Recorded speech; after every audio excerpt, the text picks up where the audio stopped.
मो नारी सजाड़िबा साइतिबा गढ़ी तोलिबा मोर काम। मो कन्या स्नेह देबा ममता देबा अपनार करिबा मोर लक्ष्य। मो पत्नी सृष्टि करिबा प्रेरणा देबा धर्म को धरि रखिबा मोर कर्तव्य। मानव सृष्टिर एक कोमल सुढल और कमनीय संस्करण होछि नारी। परिवार और समाजर उन्नति रे नारीर अवदान और सहभागिता सर्वथा स्वीकार्य। नारी सृष्टिर चमत्कार परिप्रकाशटी तुलना नहीं तार। ता खुशी रे परिवार हसे संसार बसे। से दुहिता दुई कूलर हित पाई तार जन्म। स्नेह श्रद्धा सहनशीलतार प्रतीक त्यागर मूर्तिमंत प्रतिमाटी हेउछि नारी। नारी दुईटी अक्षर रे समाहित छोटिया शब्दटीए, तेबे यार अर्थ किंतु बेस व्यापक।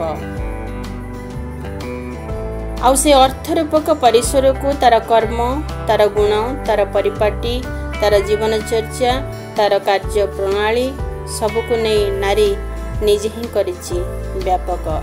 से असीम शक्तिर अधिकारिणी। से चाहिए ए सृष्टि हसिब।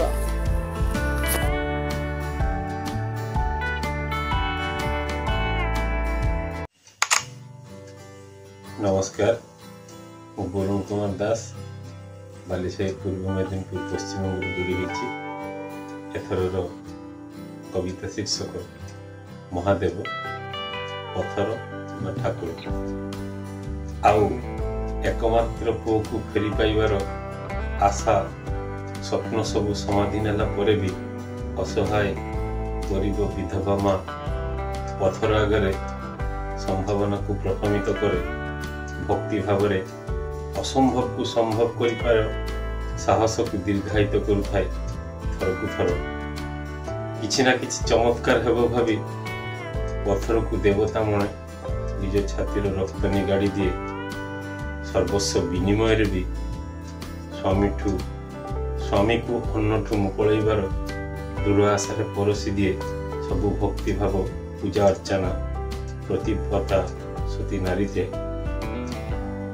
कि परसमणि खोजा ताड़ना रे निरंतर पत्थर दिया सामने खोली दिए। पतिर लज्जित खातियान इशारा रे परुषु थाए। मन तलर कंटकित संलाप विनिमय रे भरोसा साउंड थाए।